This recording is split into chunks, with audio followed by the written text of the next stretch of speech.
You're listening to Bloomberg Businessweek with Massar and Tim Stenovec on Bloomberg Radio. Madison Muller is health reporter for Bloomberg News on the Ozempic beat, and she talks about the success of Ozempic and what it could mean in terms of some of the rivals. Story, as we said, on the terminal, though, and also at Bloomberg.com/Businessweek here in our studio. Madison, so, blockbuster drugs. Mm-hmm. Tell us a little bit about the success. Yeah. It's amazing what these drugs can do. Helps with diabetes, helps with weight loss. Now we're learning that they might help with much more than that. Obviously we know that there are health conditions that are related to obesity and diabetes. Kidney disease can be caused by diabetes. Heart disease is obviously linked to obesity. But scientists and the companies that make these drugs think that there might be even more far-reaching effects like Alzheimer's potentially, even alcohol use disorder.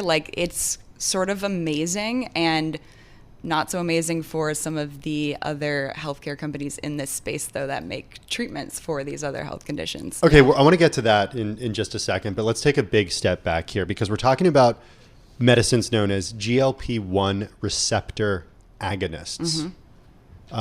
I took that right from your story because I have no idea. If I had a buck every time you talked about that, I'd be I have no idea what that means, no Madison. idea either.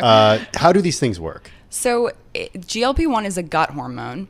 And when scientists first discovered it back in the 80s, they were like, okay, cool. In rats and in rodents that we see that this stimulates glucose and it can bring down insulin levels. But it wasn't for years, really until the last few decades that we figured out, okay, this is a drug that can help with diabetes. Beyond that, this is a drug that can help with weight loss. This wasn't, I was talking to Daniel Drucker, who's one of the co-discoverers of the GLP-1 hormone, and he was saying that 40 years ago, we had no idea that any of this was possible. We thought this was a pretty cool discovery, but he was telling me it was a really lonely time for those scientists because no one cared what they were doing. And now everyone cares what they're doing. And why is it so revolutionary? Why is it just such a different type of drug, it seems? Well, I think with the potential, I said to Tim before you got in, I'm like, is this just going to solve everything that ails us? Mm-hmm. I think, when it comes to weight loss, for years, scientists tried to find something that was actually effective for weight loss. And we've had drugs over the years for weight loss. Fen people probably remember, which ended up being not so good, horrible, and actually linked to heart problems. Right. But there are other drugs that are on the market that are just not super effective, and this is the first time that we've really had something like this. So it has to get, first of all, the drug approved for all these different uses, right? Mm-hmm. And that's something that the drug makers have to go through. Safe to say, though, one of the things too, when you look at a drug like this, it's expensive. Yeah. Talk to us about that. Yeah. That's a hurdle. Yes, that's a hurdle, and that's sort of one of the things that could impede this expansion into other usages because the drugs are over $1,000 a month. Insurance is not covering them widely right now. That's something that's sort of still gearing up. Insurers are kind of like, oh, is this worth it? Is it worth us? Is weight loss...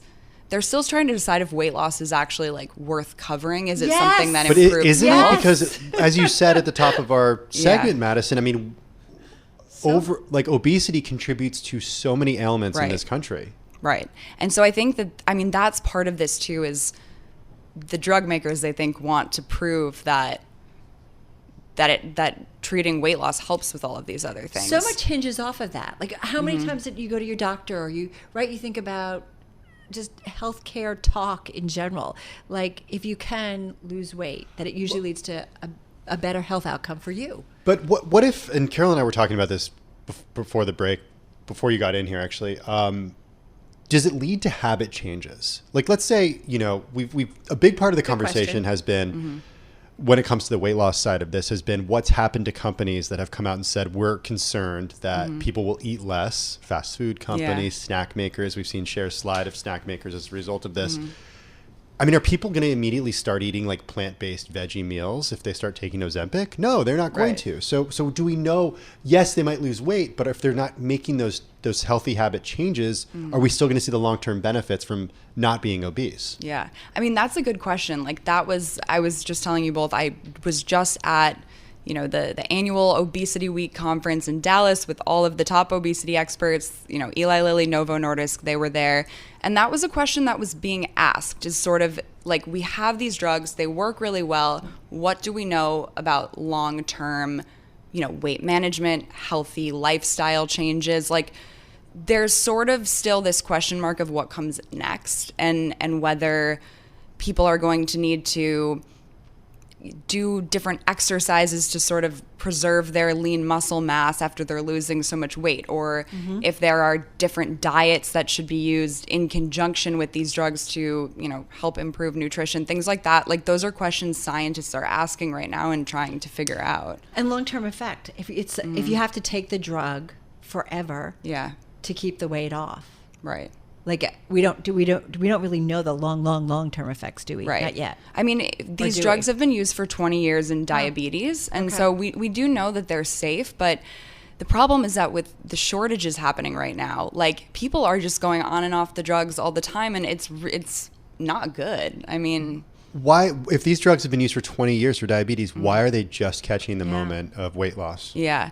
I mean, scientists have kind of known that there was this weight loss effect, but it's really only sort of taken off and like entered the public consciousness, I think, recently. Like, that's crazy. So it's pretty amazing, and obviously with the success of Wegovy, which is Novo Nordisk's higher dose Ozempic that's used for weight loss specifically. All of the drug makers, biotech companies, are now trying to sort of like get a slice of this. 10 seconds. Are they going to make a pill version of this? Yes, that's what they're trying to do right now. Unbelievable. But you think about all the clinical trials, Alzheimer's, sleep apnea. Like I said, this alcohol use disorder. I mean, is this the drug that just cures it all for us? We will see. All right, come back soon. That was an incredible story. Madison Muller, it's something we talk about all the time, but you really kind of put it all together. I told you, she's on the Ozempic beat. She's health reporter for Bloomberg News on the Ozempic beat.